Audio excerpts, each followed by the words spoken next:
agora Sub40, o programa de entrevistas de Ópera Mundi com Breno Altman. Sub40 sempre traz convidados que representam uma nova geração de pensadores e realizadores, pessoas de até 40 anos, às vezes um pouco mais, que são referência no mundo do trabalho, da cultura, do esporte, das leis, da comunicação, da política e do sindicalismo. E a entrevistada de hoje é a cientista social e metroviária Camila Lisboa. Camila começou sua trajetória ainda no movimento estudantil na Unicamp, onde fez sua graduação. Depois de formada, atuou como professora da Rede Estadual de São Paulo e, em 2012, após aprovação em concurso público, entrou para o metrô de São Paulo como agente de estação.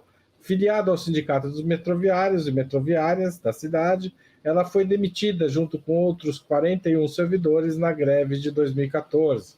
Após intensa campanha de colegas e da sociedade, esses demitidos e demitidas foram reintegrados ao quadro de funcionários do metrô. Camila é integrante da corrente Resistência, que faz parte do PSOL, e autora também do livro Os Subterrâneos das Greves, publicado pela editora Usina. Nós vamos falar sobre esse livro aqui também. E nas eleições do sindicato de 2022, ela encabeçou a chapa vencedora. Assumiu o mandato muito recentemente, portanto. Para falar sobre sua trajetória, mas também sobre os desafios dessa categoria que literalmente carrega milhões de pessoas por dia em São Paulo, Camila é a convidada de agora do Sub40. Obrigado, Camila, por estar aqui. Eu que agradeço, Haroldo. Muito legal. Camila, muito obrigado. Agradeço de novo você estar aqui e pergunto, como você chegou até a presidência do metrô? Eu quero que você conte um pouco a sua história e confirme se você tem menos de 40 anos, que é a regra do programa, que é a regra da casa. Haroldo, eu tenho 38 anos, nesse ano eu faço 39, então deu tempo de eu participar desse programa, cumprindo os critérios dele. Eu sou presidente do Sindicato dos Metroviários, né? Não do metrô. Quem nomeia o presidente do metrô é o governador do estado, né? Que hoje é o Tarcísio, que com certeza não me nomearia. Eu chamei você de presidente do metrô, peço desculpas. É metroviários e metroviários. Às vezes, normal, as pessoas falam, às vezes, Camila é presidente do metrô. Não, eu sou presidente do Sindicato dos Metroviários. E, na verdade, alguns anos aí de construção de muitas lutas na categoria. Os metroviários de São Paulo são uma categoria super ativa, né? Mobilizada, luta pelos seus direitos há décadas, né? Até antes de eu nascer. E eu comecei a participar das lutas da categoria desde que eu entrei, em 2012. Participava das assembleias, das atividades, tudo que o sindicato fazia, né? Me filiei no sindicato logo na integração ao trabalho. Eu já tinha uma militância anterior, então naturalmente entrei com esse reflexo, né? Numa categoria tão ativa, tão mobilizada, e fiz parte de todas as lutas. É claro que a demissão de 2014 ela acabou me comprometendo mais, né, com a luta especificamente da categoria, né, porque era a luta pela nossa reintegração, para a gente voltar a trabalhar, e foi fruto de uma greve que a gente enfrentou muita intransigência, muita dureza do governo do estado naquela ocasião e também da direção do metrô, né? Então, esse processo acabou também me comprometendo, fazendo minha experiência com a categoria se aprofundar. Em 2019, eu fui eleita coordenadora geral do sindicato. Naquela ocasião, o sindicato tinha um outro formato, não tinha presidente, eram 3 coordenadores gerais. E aí teve várias chapas, era proporcional. E aí a minha chapa me indicou para ser a coordenadora geral. E essa experiência acabou me cacifando para encabeçar a chapa no ano passado. Foi mais ou menos, resumidamente, foi assim que eu virei presidenta do sindicato. Mas volta um pouco antes, como é que é a sua trajetória escolar, de família? Você é paulistana, foi parar na Unicamp, como é que é? Eu sou santista, eu nasci em Santos, nasci e cresci em Santos, morei lá até meus 18 anos. Minha mãe era professora, foi coordenadora pedagógica durante muitos anos, e ela sempre me incentivou, a mim e as minhas irmãs, a fazer faculdade, prestar vestibular em universidade pública, né? Fui bem formada, bem moldada de que eu ia ter que prestar o vestibular em universidade pública. E aí eu prestei vários vestibulares, um deles foi o curso de Ciências Sociais na Unicamp, onde eu acabei passando, e fui morar lá em Campinas, estudar Ciências Sociais na Unicamp. E foi lá, logo no primeiro ano, eu entrei na Unicamp em 2003, foi o primeiro ano do primeiro governo Lula, e logo naquele primeiro ano já comecei a participar, a me engajar nas atividades do centro acadêmico. O curso de Ciências Sociais é um curso que tende a entrar pessoas já bastante politizadas, né? Eu já era um pouco politizada, assim, em termos de acompanhar, não em termos de militar, né? E acabei indo estudar Ciências Sociais, então a militância entrou na minha vida logo no início, assim, do meu primeiro ano na universidade. E você, de cara, a sua trajetória partidária você não foi sempre do PSOL, né? Você é do grupo que saiu do PSTU e entrou no PSOL. Você já começou militando no PSTU em Campinas? Sim, mas não em 2003. Em 2003 eu comecei a militar, né? Conhecer, aí que a gente descobre o mundo de várias correntes políticas e todos os debates que existem, né, na esquerda. Me aproximei de alguns grupos que naquela época eram próximos do PT ou faziam parte do PT, eram grupos locais, né? Todos os grupos juntos. Existia já o PSTU no meu curso lá na universidade, e outras correntes do PT. Naquela época não existia PSOL ainda, o PSOL foi fundado em 2004, né? E me aproximei de todos esses grupos, de toda a militância, os ativistas e tal. Em 2003, eu participei muito ativamente de uma greve nacional do funcionalismo público contra o projeto de reforma da Previdência, que foi apresentado pelo governo Lula naquela ocasião, que focava o funcionalismo público. E a minha universidade parou, teve greve, teve ato, teve marcha para Brasília, eu fui para Brasília, né? Então, mas você já era funcionária pública ou parou como estudante apoiando essa greve? Não, como estudante, eu era estudante, eu não era funcionária pública. É que a greve da universidade, os professores e os servidores pararam, né? E o meu curso sempre parava, quando qualquer greve, porque naquela época, hoje, depois de uns anos, outros cursos começaram a se envolver, mas naquela época eram os cursos, era Ciências Sociais, História, Letras, que parava, né? Então, meu curso parava e teve muito debate, impulsionado pelos professores, pela Associação de Docentes, né? Então, foi um ano muito ativo do ponto de vista político, né, assim, na universidade. E eu participei de tudo isso, participei de todos os debates, fui entendendo as coisas, né? Então, eu não me organizei em nenhum grupo naquele ano, mas me aproximei de todo mundo, conhecendo e tal. Em 2004, teve outra greve na Unicamp, só que essa foi uma greve das universidades estaduais paulistas, que foi a campanha salarial dos professores e servidores também. Eu já estava no centro acadêmico, aí também me engajei, participei bastante, e nesse momento eu resolvi militar no PSTU. Naquela ocasião eu entrei no PSTU, onde eu fiquei até 2016. E como é que você vai fazer o concurso do metrô? Então, o concurso do metrô foi o seguinte, eu estava dando aula na época, né? Eu militava, eu organizava um movimento nacional de mulheres trabalhadoras, que naquela ocasião era o movimento Mulheres em Luta, e eu trabalhava e tinha essa tarefa, era uma tarefa assim, que me envolvia bastante, né? E eu estava localizada numa categoria, né, assim, para trabalhar, para ter um emprego, mas também para ter um espaço também de atuação, de militância e tal. No meio disso, saiu a notícia do concurso do metrô e eu prestei o concurso, assim, de forma despretensiosa, assim, né? Vai ter o concurso, vou prestar, vamos ver o que dá. Aí eu passei. e o emprego do metrô tinha condições melhores, né? Condições de remuneração, de direitos e tal, porque eu não era concursada como professora do Estado, eu era categoria O, né? Então, quando eu passei no concurso do metrô, meio naturalmente, assim, né? Por questões de remuneração, de condições de trabalho mesmo, né? Aí eu fui trabalhar no metrô, foi assim. Agora, o metrô é uma categoria bastante formalizada, né? Não tem, digamos, subemprego dentro dessa categoria. É uma categoria relativamente bem remunerada, né?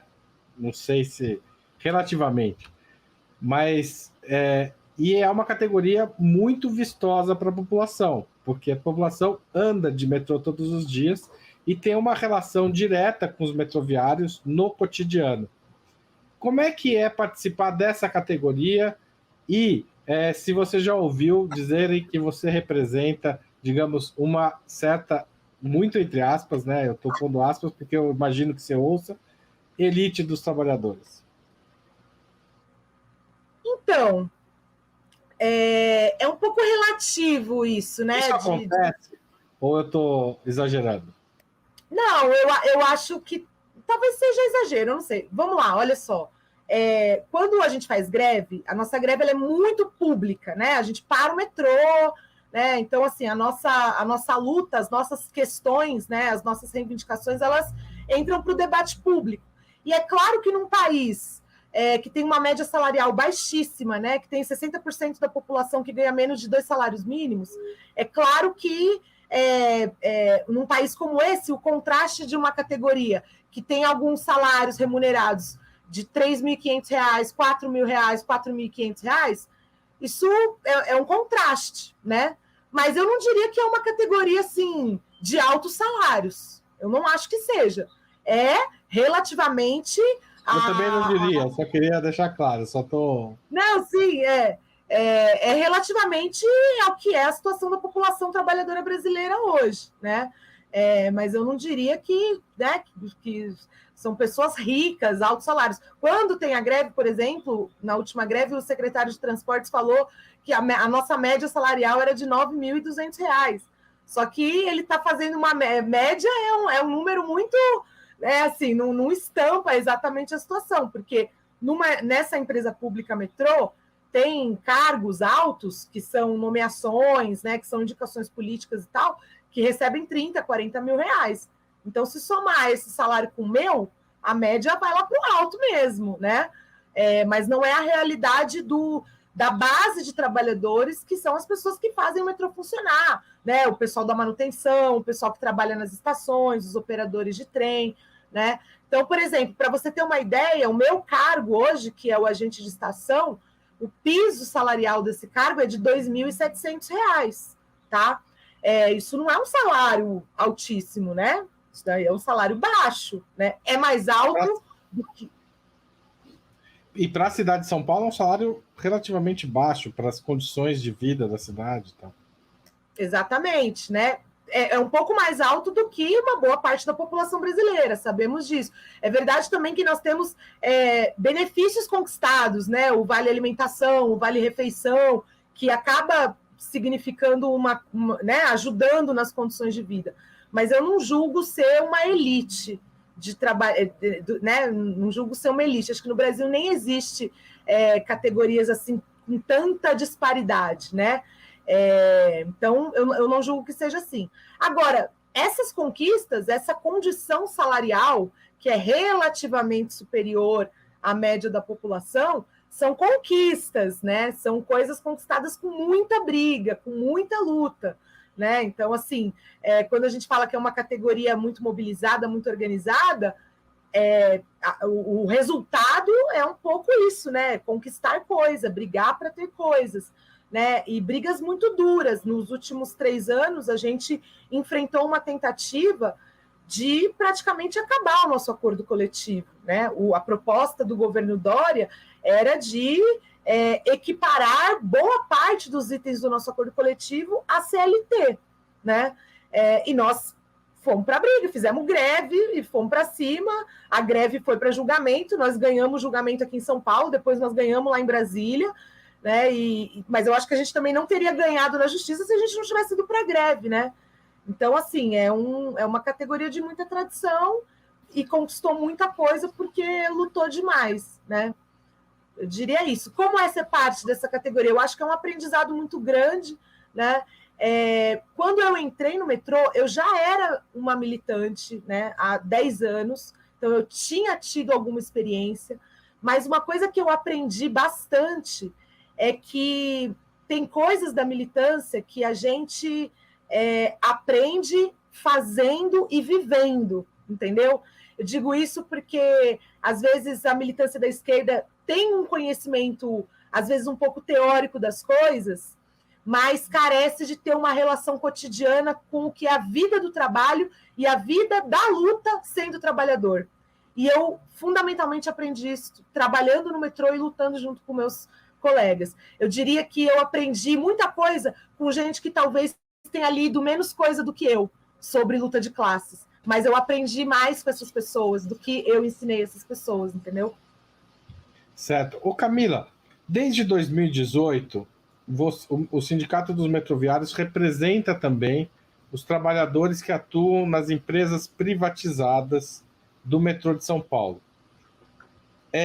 Essa entrada dos trabalhadores das empresas privadas passou a representar que tamanho ficou a categoria? Quantas pessoas trabalham hoje nos sistemas metroviários de São Paulo? Essa é a primeira pergunta. E junto com essa pergunta, eu gostaria de fazer uma outra pergunta, que é: como é que está a atuação da categoria no setor privado, nessas empresas privadas? Vocês estão conseguindo trazer os trabalhadores para se filiar ao sindicato, para atuar junto? Qual que é o trabalho que vocês têm feito? Boa pergunta, muito importante. A gente ganhou esse direito de representação. Foi uma luta também, porque a CCR não queria que os metroviários das linhas privadas fossem representados pelo nosso sindicato, por causa da história, da tradição e da força que tem o nosso sindicato. Hoje, as categorias privadas, isso é uma informação da CCR, que eles têm cerca de 4 mil trabalhadores nas linhas 4 e 5.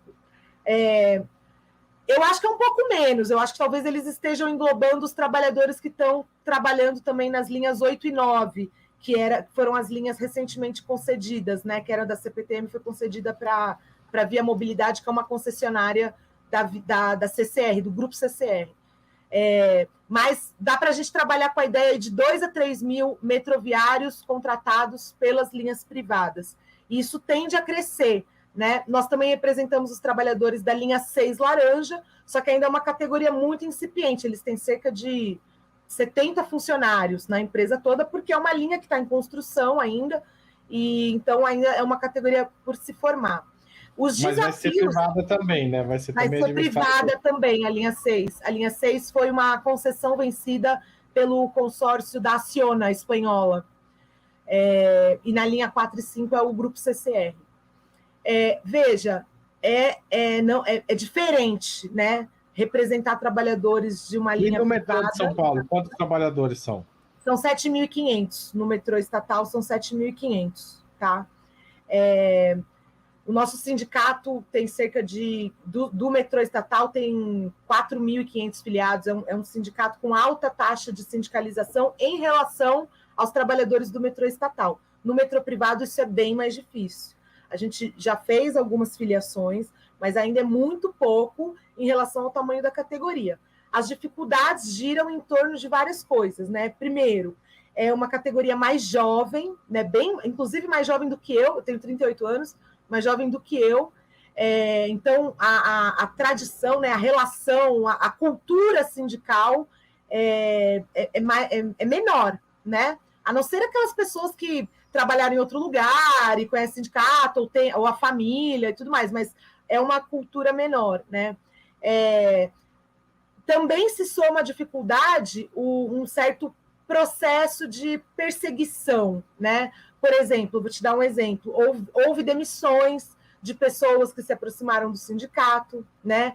A gente a filiação ela não é através do desconto em folha, o desconto da mensalidade, não é através do desconto em folha, porque para ser o desconto em folha você tem que passar a lista dos filiados para a empresa. Isso é super comum, é parte da lei e tal, as empresas todas fazem, inclusive empresas privadas. Mas a gente ainda não tem a segurança de fazer isso em relação à CCR. É um tema que nós estamos discutindo neste momento com eles durante a campanha salarial. Nós estamos iniciando as negociações da campanha salarial das linhas privadas e um dos itens que a gente está forçando é o tema da liberdade sindical. Em alguns aspectos, eles até são mais abertos. E eles mesmos nos disseram que para eles isso foi um processo, abrir essa possibilidade do sindicato ir nas áreas, conversar com as pessoas, participar dos processos de integração dos novos funcionários. Isso começou a ser permitido, né? Então, a gente quer explorar mais aí, né, esse tema que nós chamamos de liberdade sindical, porque é um direito, inclusive, legal dos trabalhadores, né, poderem se associar ao seu sindicato, mas é uma dificuldade.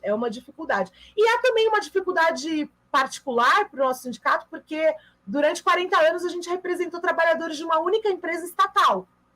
Então, agora a gente está representando trabalhadores de outra empresa que não é estatal, é privado, né? Tem um padrão salarial menor, né? As discussões com a CCR é sempre eles falando do mercado, né? É sempre demonstrando a sua visão neoliberal, não só de projeto de transporte, mas, sobretudo, em relações de trabalho, né? Então, tem sido um desafio que a gente tem comprado com empolgação.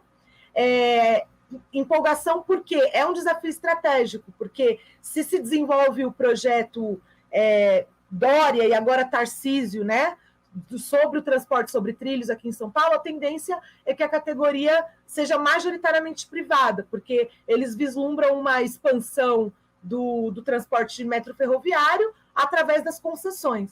Claro que a gente está organizando a luta para resistir a isso, mas a gente precisa trabalhar com esse horizonte estratégico.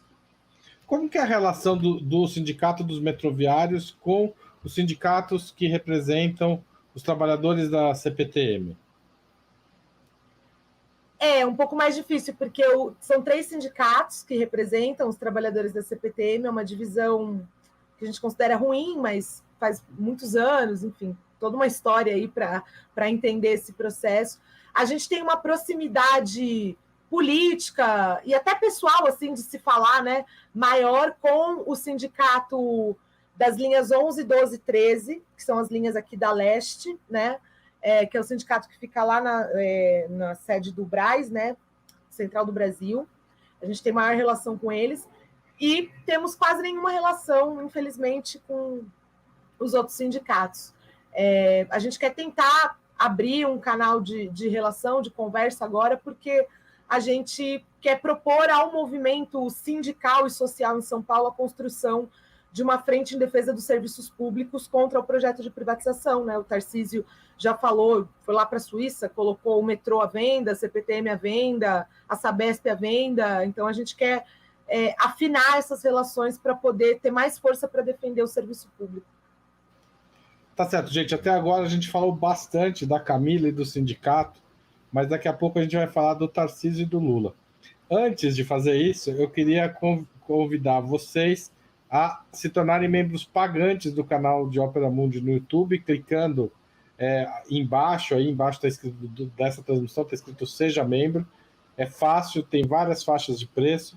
Também uma outra opção, também muito bacana para a gente, é você ir lá no site operamundi.com.br/apoio e fazer uma assinatura solidária de Ópera Mundi, porque essa é a principal fonte de arrecadação nossa, é o que mantém o site e o YouTube, o nosso canal no YouTube vivos. Também, se você quiser fazer uma contribuição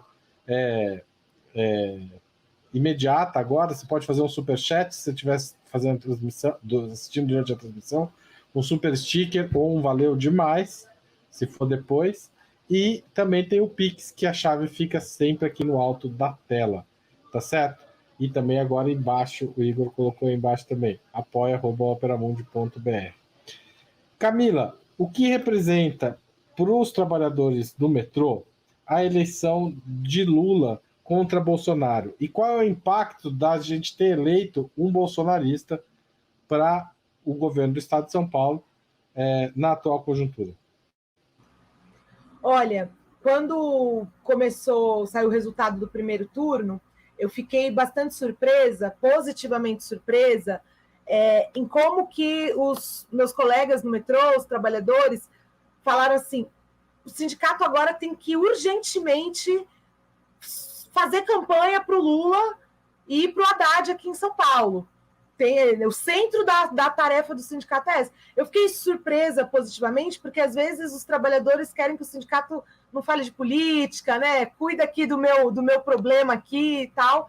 Mas eu acho que a experiência com o governo Bolsonaro, né, e todas as consequências, e governo Dória também, e todas as consequências dessa opção política que foi feita lá em 2018, eu acho que fez as pessoas verem como a luta política, não só através do voto, mas também através do voto, como essa luta política ela é muito importante, né?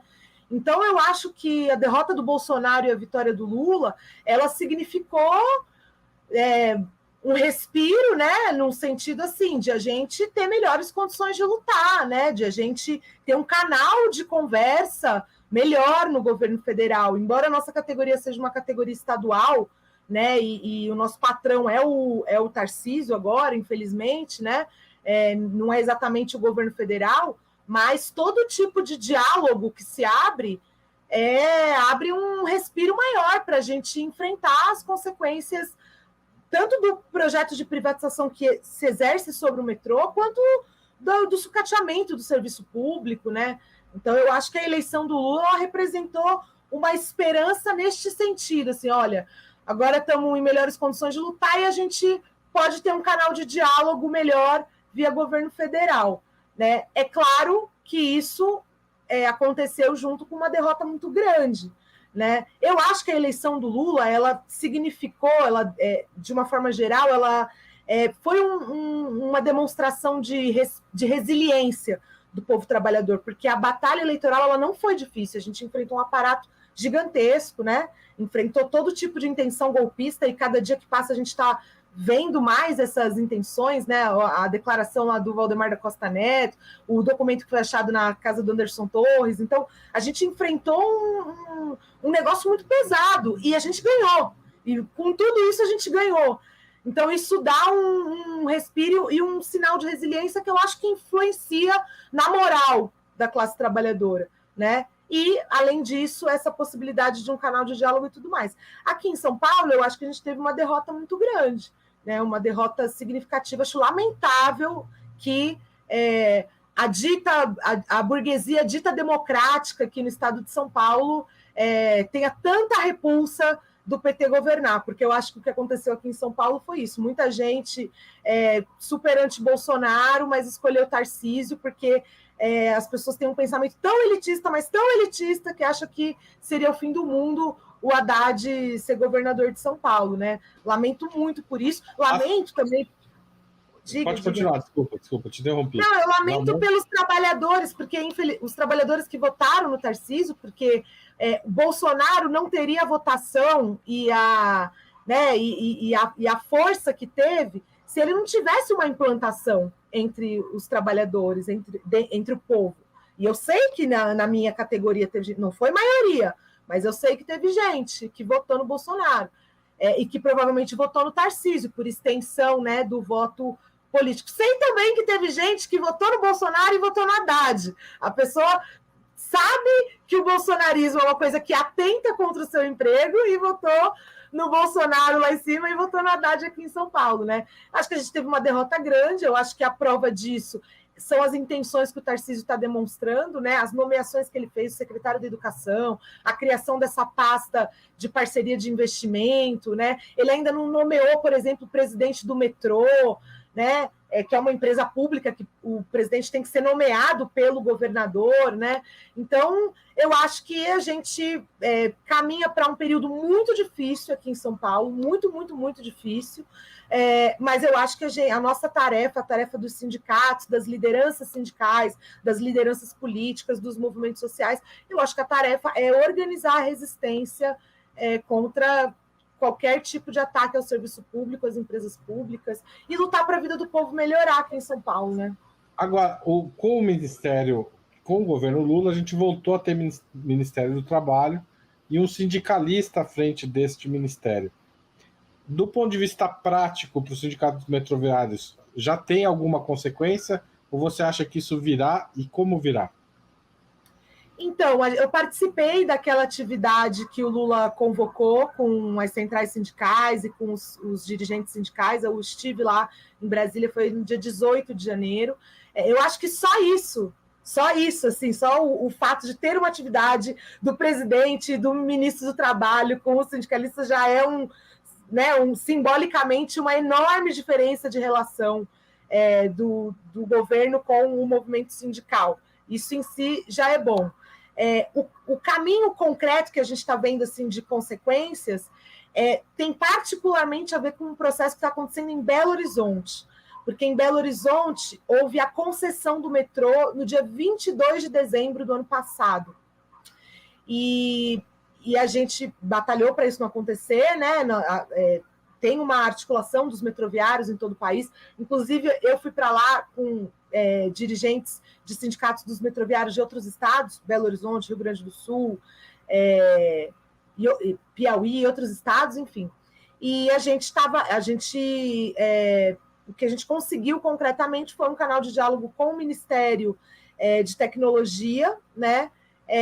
E o sindicato de BH também conseguiu reuniões com assessores e tal, um canal, né, de conversa para tentar evitar o desenvolvimento do processo de concessão que aconteceu lá em Belo Horizonte. Então, hoje por hoje, a consequência prática que a gente está vendo é isso. Por que importa para os metroviários de São Paulo? Porque privatizar o metrô de BH é um caminho para o processo de privatização dos trilhos de uma forma geral, né? Então, a gente faz essa luta também de forma nacionalizada, né? Então, hoje, no dia 2 de fevereiro, a consequência prática tem sido essa, mas eu acredito que podem ter outras consequências práticas, né? Se, por exemplo, se as pessoas que recebem até R$5.000 forem isentas do imposto de renda, é uma consequência prática muito grande na vida dos metroviários e demais trabalhadores que estão nessa faixa salarial, né? E que são muito impactados por esse imposto de renda muito desigual, né? Exatamente. Eu acho que é uma reforma tributária que atue nesse sentido tem um impacto muito grande na vida dos trabalhadores, né? Na sua opinião, você acha que o governo Lula vai ter condições políticas de revogar as reformas trabalhista e previdenciária? Qual é o papel dos sindicatos e da mobilização popular para que isso ocorra? Considerando que o governo Lula é um governo de frente e tem muita gente dentro do governo que vai lutar contra. Não estou nem dizendo na oposição que vai lutar contra, dentro do governo mesmo. Eu acho que você tocou num ponto muito importante dos desafios nossos, porque eu acho que a gente a direita está dentro e fora do governo, né? A direita, eu digo assim, aqueles que se associam a um projeto neoliberal, né? A um projeto de privatizações, inclusive, né? Gente que militou e batalhou pela aprovação da reforma trabalhista, da reforma da Previdência, da Lei Geral das Terceirizações. Então, o que eu acho hoje é que o papel da mobilização é central. Num outro momento, estava contando para vocês o início da minha trajetória, né? Foi bem sob governo Lula, né? Os primeiros governos. E eu lembro que tinha uma discussão naquele período que eu entendi que uma parte da esquerda fez, e eu era crítica a essa visão, né? De que não vamos desenvolver nenhuma mobilização, porque o governo é um governo nosso, é um governo aliado, a gente não precisa desenvolver nenhuma mobilização. E eu penso justamente o contrário. Eu acho que a gente tem que desenvolver muita mobilização para a gente arrancar as conquistas, para a gente arrancar as promessas da campanha. E não é só arrancar do Lula, é arrancar dessa frente que foi eleita, porque, como você falou, é uma frente heterogênea, né, ampla. Então, a gente precisa apostar no canal de mobilização, né? O nosso sindicato faz parte de uma articulação, o movimento Revoga Já, que é um movimento organizado pelos sindicatos dos advogados, que tem a presença de juristas, outros sindicatos também, advogados e tudo mais, da esfera trabalhista, e esse movimento ele constrói bastante argumento para desenvolver a luta pelo Revoga Já, se referenciando, por exemplo, no que aconteceu na Espanha, né? Na revogação de alguns itens da reforma trabalhista lá na Espanha. Então, eu acho que a gente tem que se engajar nesses processos, nesses debates, para a gente arrancar essa conquista. Eu não tenho dúvida que isso é necessário, né? Eu tenho essa visão, eu não acho que o necessário é a gente discutir alguns pontos. Eu acho que a reforma como um todo, ela não garantiu empregos no Brasil, né? Pelo contrário, houve fechamento de postos de trabalho, fechou a Ford, fechou outras grandes empresas, a vida do povo piorou, as formas de contratação pioraram, e eu acho que isso não serve para o crescimento do país. Então, eu acho que o caminho de uma legislação trabalhista tem que ser um caminho bastante inverso, né? Do que foi a reforma trabalhista. E eu acho que a luta social, a luta sindical é fundamental para isso. O preço da passagem em 2013 é o estopim do movimento pelo passe livre, mas é também o estopim do crescimento digamos, da direita na rua. O preço da passagem, obviamente, é uma questão que deve ser usada como argumento por todos os patrões do metrô quando vão negociar salário com vocês. Mas se a gente aumentar o salário, vai aumentar o preço da passagem. Como é que é essa negociação, Camila? Então, veja só. O metrô de São Paulo, durante algum tempo, desde a sua fundação, ele era uma empresa pública que recebia o subsídio estatal. Na verdade, todos os metrôs do mundo recebem subsídio estatal. Em São Paulo, não. Boa parte do Brasil, não. Quem recebe subsídio estatal na cidade de São Paulo são os metrôs privados, tá? A maior parte da arrecadação tarifária vai para a Via 4 e a Via Mobilidade, tá? Saibam disso, façam esse recorte para as pessoas saberem, tá? Quando quebrou o subsídio do metrô, que foi há alguns anos atrás... Se tiver detalhes sobre isso, a gente tem interesse mesmo. Não, a gente tem... vou te mandar a reportagem, a gente falou disso e tal. O metrô e a CPTM ficam com 0,2% da arrecadação tarifária. Primeiro, a prioridade é para a CCR, para a Via 4, para a linha 4 e linha 5. Depois vai para os ônibus. Eu estou falando da arrecadação tarifária vinda de integração, né? Porque em São Paulo se trabalha, né? As pessoas pegam o metrô, depois pegam o ônibus, depois pegam o trem, né? Então, dessa tarifa, dessa arrecadação, a prioridade do dinheiro é ir para a linha 4 e para a linha 5, que são privadas. Depois vai para os ônibus e, por último, depois vai para o metrô e, por último, vai para a CPTM, né?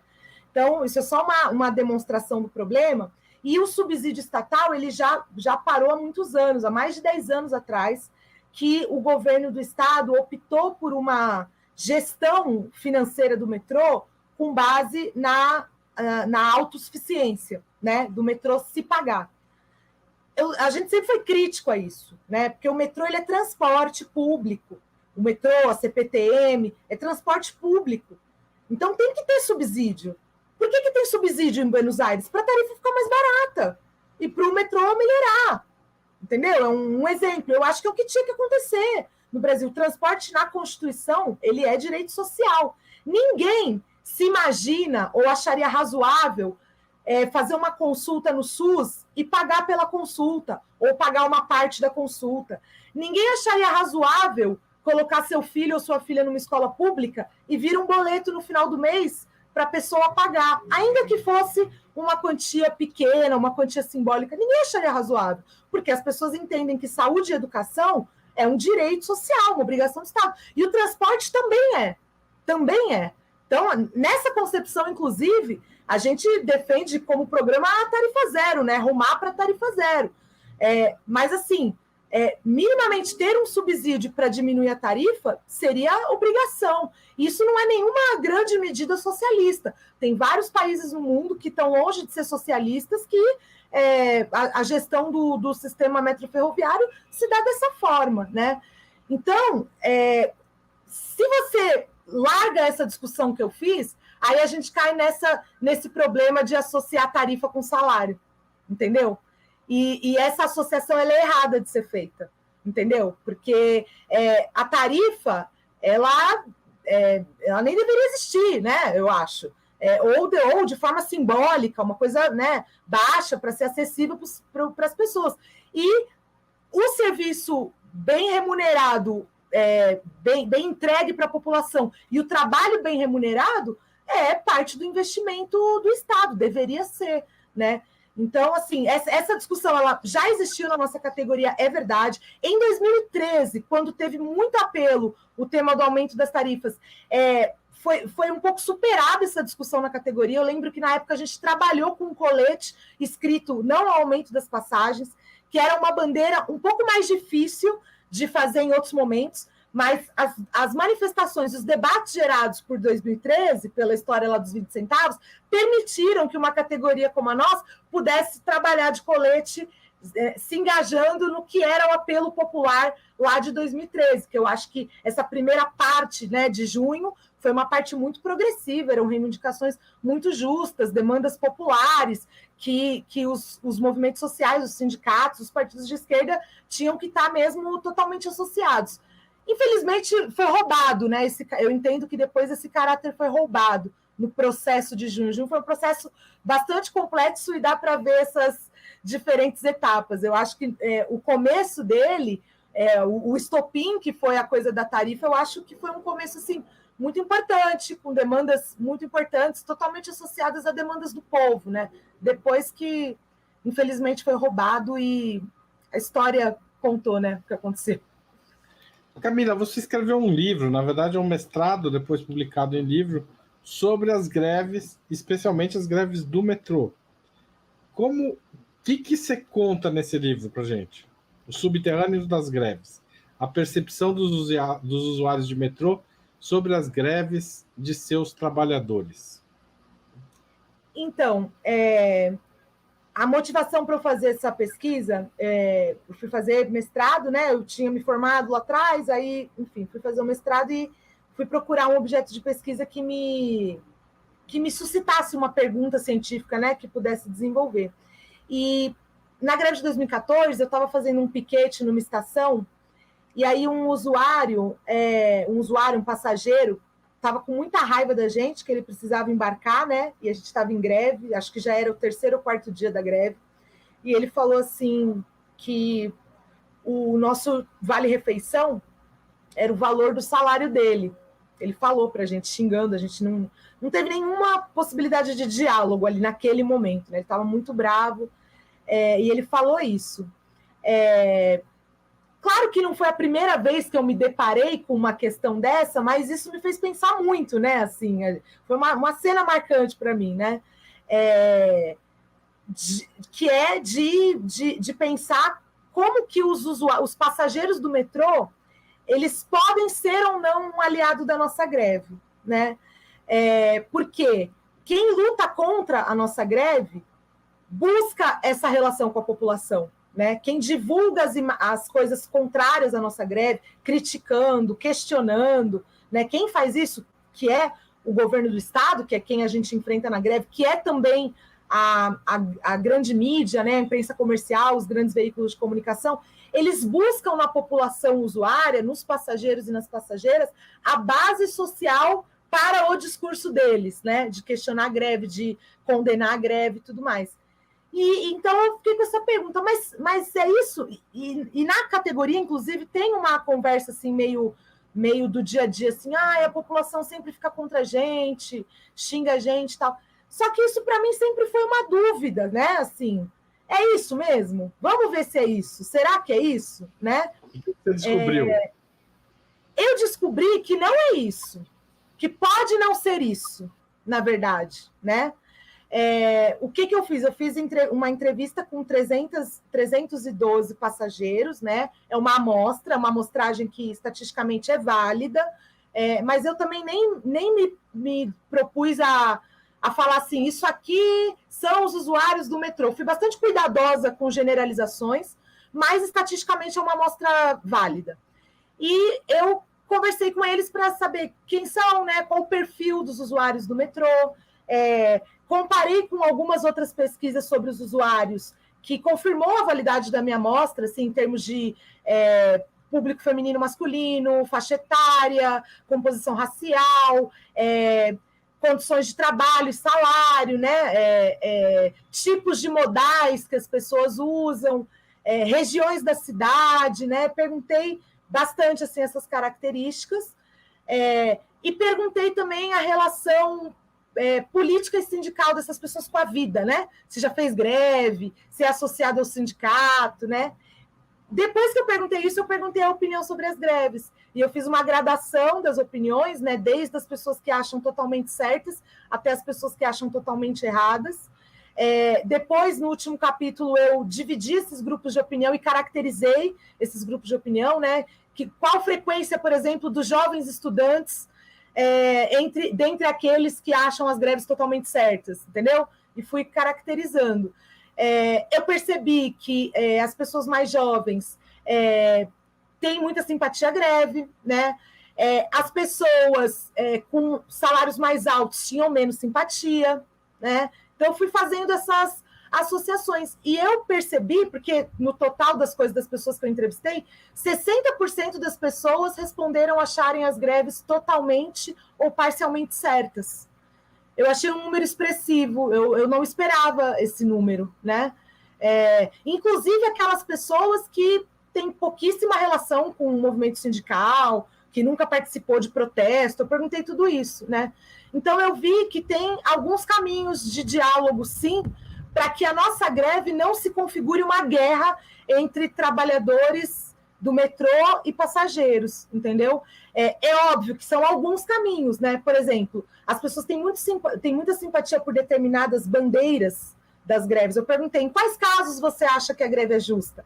Aí muitas pessoas, o maior caso que mais ganhou foi para melhorar o serviço. Em segundo lugar, foi contra o aumento da tarifa. Em terceiro lugar, foi contra o assédio sexual nos trens. Isso os passageiros falando das greves, né? O que eles acham que é mais justo. Ou seja, se a greve levar em conta essas questões, esses passageiros, mesmo prejudicados, tendem a considerá-la justa. Exatamente, podem ter alguma simpatia. E o quarto item assim que as pessoas acham mais justo foi para defender os direitos dos trabalhadores do metrô. Isso também me surpreendeu positivamente, porque eu trabalhava com uma hipótese que as reivindicações mais corporativas tenderiam a ter menos simpatia da população. Mas eu levantei 12 itens para os usuários. Em quarto lugar ficou a defesa dos direitos dos trabalhadores do metrô. Eu achei isso interessante, assim, foi uma luz de esperança. E daí você acha que essa experiência acadêmica, de certa forma, vai te ajudar na próxima greve do metrô? Vai ter greve em 2023? Olha, pode ser que tenha, viu? Pode ser que tenha, vamos ver, não dá para dizer agora. Na verdade, a gente já está com uma greve marcada para o dia 15. Vai ter assembleia dia 14, greve marcada para o dia 15, que a gente está pressionando aí para ter negociações que o metrô não está fazendo porque o Tarcísio ainda não nomeou o presidente do metrô. Não sei se essa greve vai acontecer, vamos ver o desenrolar das coisas, mas se o processo de sucateamento, de destruição do metrô continuar, a tendência é os trabalhadores reagirem com mobilização, né? E ver como isso se traduz, se vai ser uma greve ou não, mas essa hipótese está sempre colocada para os metroviários, né? Esqueci a outra pergunta. Se vai me ajudar. Olha, eu acho que ajuda a pensar nas coisas. Eu nunca pretendi, sempre tive cuidado com isso. Meu livro não é um manual para os dirigentes sindicais, para os lutadores saberem como lutar. O que eu sei de luta do metrô é sobretudo porque eu sou uma trabalhadora do metrô, fiz muita greve já fui demitida por greve, já fiz piquete. Ali é a essência de onde eu aprendi as coisas. O meu livro traz reflexões, né? A pesquisa que eu fiz me trouxe reflexões que, com certeza, agora eu considero, né? Para ver a tática da greve, o momento da greve, a bandeira da greve, essas coisas. Eu só um comentário final sobre essa questão da greve. Imagino que a greve do metrô é aquela que as pessoas ficam sabendo mais cedo, né? Elas ficam sabendo às 5 da manhã se ela deu certo ou não. E imagino que isso tem um impacto. O impacto imediato de uma greve na vida da pessoa é muito grande. E essa questão se tratou também na sua pesquisa, ou isso vai ser uma outra? O impacto da greve na vida das pessoas? Porque é imediato, porque uma coisa é eu apoiar em tese uma greve, outra coisa é quando ela acontece de fato e me impede de trabalhar, de ir para o hospital, de ir para o médico que estava marcado há 2 meses, e isso coloca a pessoa numa situação muito difícil, e a tendência a não apoiar uma greve assim não necessariamente está ligado ao que pensa a pessoa anteriormente, mas ao problema que causa imediatamente na vida dela. Como é que é lidar com isso quando tem uma greve? Não, com certeza, a minha pesquisa ela não foi feita durante uma greve, tá? A minha pesquisa foi feita com passageiros do metrô, em dia normal, que não estava tendo greve. Com certeza, uma pesquisa de opinião na porta de uma estação no dia da greve pode aparecer elementos diferentes do que eu captei, tá? Isso é importante falar. O que apareceu dessa relação, por exemplo, dentre as pessoas que acham as greves parcialmente erradas, a maior parte delas são pessoas que usam muito o metrô para trabalhar. Existe essa associação, entendeu? Então, assim, reflete esse problema do impacto da greve na vida das pessoas, né? Por isso que elas classificaram a greve como parcialmente erradas. Não totalmente, isso é importante, não totalmente errado, parcialmente erradas, né? Então, o que a gente tenta fazer? Olha só, primeira coisa, a gente tenta divulgar com antecedência, porque um dos motores da queimação da greve, de tentar falar mal da greve, é falar assim, eu sei porque eu analisei os jornais de televisão e os jornais impressos e tal em dias de greve, né? De greves mais recentes. E eles falam o seguinte, não avisaram ninguém, do nada fizeram uma greve. E essa é a maior sacanagem do mundo, assim, porque a gente sabe que parte da batalha da construção de uma greve do metrô é a divulgação dela. Agora, não somos nós que determinamos o que vai veicular na Globo, na Folha de São Paulo, no Estado de São Paulo. Né? Tem uma escolha editorial de só falar isso no dia da greve. A gente já mandou release milhões de vezes, entendeu? Então, pode mandar uma semana inteira de release, eles só noticiam na hora que a greve acontece. Exatamente. Eu já falei para as pessoas que eu estou com essa resposta na ponta da língua. Se um dia o Bocardi vier me perguntar em alguma situação de greve, por que só avisou agora? Eu vou falar, olha, vou mostrar para ele os release, a quantidade de release que a gente mandou. Quem só avisou agora foi você. A gente avisou antes. Exatamente. Eles têm o poder da comunicação sobre as pessoas, né? Qual que é o nosso poder de comunicação? Além de mandar release, a gente vai nas estações, a gente faz distribuição do material de carta aberta, a gente faz a divulgação em rede social. Só que é isso, a gente enfrenta uma desigualdade, né? Vocês são da área da comunicação, vocês sabem como é, assim, a gente enfrenta uma desigualdade da capacidade de divulgação, né? Então, a gente sempre tenta falar isso para as pessoas. Sempre é super tradicional ter a carta aberta no dia da assembleia. A assembleia vai ser à noite. Então, de manhã, a pessoa está indo trabalhar, a gente fala. E, geralmente, são as cartas abertas mais requeridas pelos passageiros. O pessoal faz tumulto para pegar a carta aberta para levar para o serviço, para contar, né, para o chefe que talvez tenha greve no metrô e tudo mais. Então, esse esforço todo a gente faz. Talvez precise fazer mais? Com certeza, a gente sempre precisa fazer mais. Agora, a gente enfrenta essa dificuldade do poder de manipulação que tem os grandes veículos de comunicação. A nossa greve é impactada por isso também, né? Então... Claro.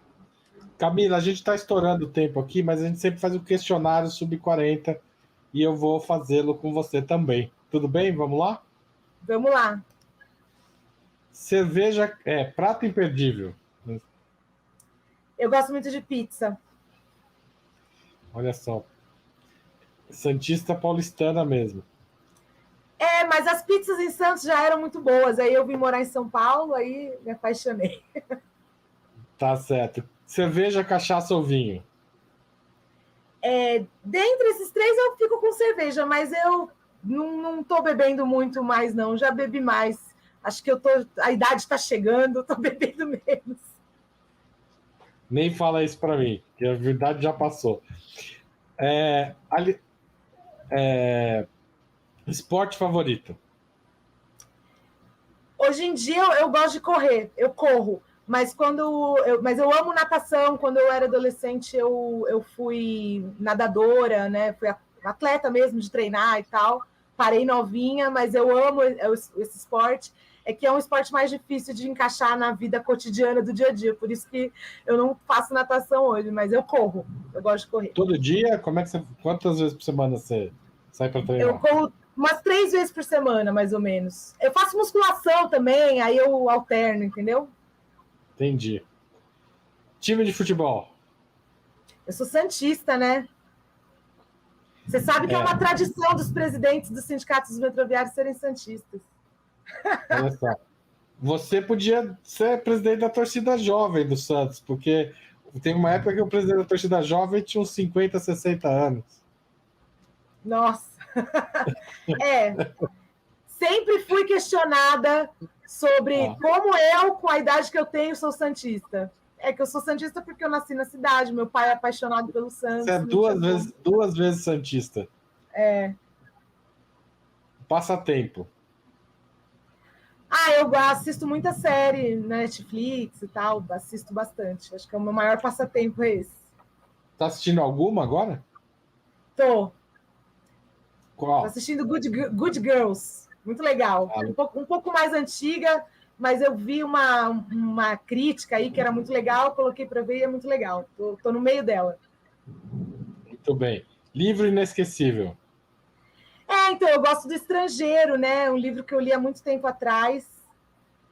E muito, muito, muito linda a história. Muito foda, muito legal. Música preferida? Eu gosto muito de música, escuto muita coisa, mas eu vou citar agora, até porque eu ouvi recentemente, o Samba Enredo da Mangueira, de 2019, que foi homenagem a Marielle. Eu acho uma canção linda, para além do significado político dela, uma música bonita, um texto bonito, muito bonito. Emociona essa música. É emocionante mesmo. Filme marcante? Um filme marcante que eu assisti acho que mais de 20 vezes, já que eu adoro, em inglês chama Mulholland Drive, que em português ficou Cidade dos Sonhos. Esse nome em português estragou, dá um certo spoiler do filme. É um filme, um drama meio psicológico, assim, muito interessante, muito legal. Vai ter uma amostra, né, do David Lynch nos próximos dias aí, antes do carnaval ou durante o carnaval. Vai ter? Não sabia. Na Cinemateca. Eu não tenho aqui agora para dar o serviço, mas o pessoal procura aí que eu acho que vai ser legal. Vai passar, inclusive, os episódios do Twin Peaks e tal, no cinema. Que legal! Assisti o Twin Peaks também, que legal! Eu assisti ao vivo quase o Twin Peaks, mas não, quando passava na Globo e eles cortaram 17 episódios, porque a audiência estava baixa, eu estava entre aqueles que não entendeu nada mesmo. Depois eu assisti mais velho, daí eu consegui ver todos os episódios das 2 temporadas, acho que tem. Legal. Evento histórico do ídolo político. Então, eu vou citar o Lenin, né? São tantos ídolos e ídolas, né? Mas eu acho que o Lenin é uma referência muito importante. Para mim, é muito importante. Legal. Evento histórico do qual gostaria de ter participado? Eu gostaria muito de ter participado das greves do ABC Paulista em 78, 79, 80. É um processo que eu fico... Infelizmente não vivi, eu nasci em 84, mas sou muito orgulhosa dessa parte da história da classe operária brasileira, assim. Me emociona muito Gostaria muito de ter vivido. Uma última... acabou. Acabou com o questionário. Camila, eu queria te agradecer mais uma vez por ter participado do programa. Foi um prazer recebê-la aqui. Espero que você volte ao Opera Mundi, em outros programas que a gente tem aqui no canal. Chamar atenção para todo mundo que a gente tem os programas do Breno, o 20 Minutos, o Outubro. A programação é diária. E agora, sábado, tem o Sub-40. Segunda, vai voltar o Roda Mundo, com a Fernanda Forgelini comandando uma mesa sobre política internacional. E para isso a gente precisa do apoio financeiro de vocês. Eu já disse, vocês já ouviram, e quem quiser pode fazer agora que acabou essa entrevista. Obrigado, Camila, e até mais. Valeu, boa luta para você. Valeu, Haroldo, obrigada.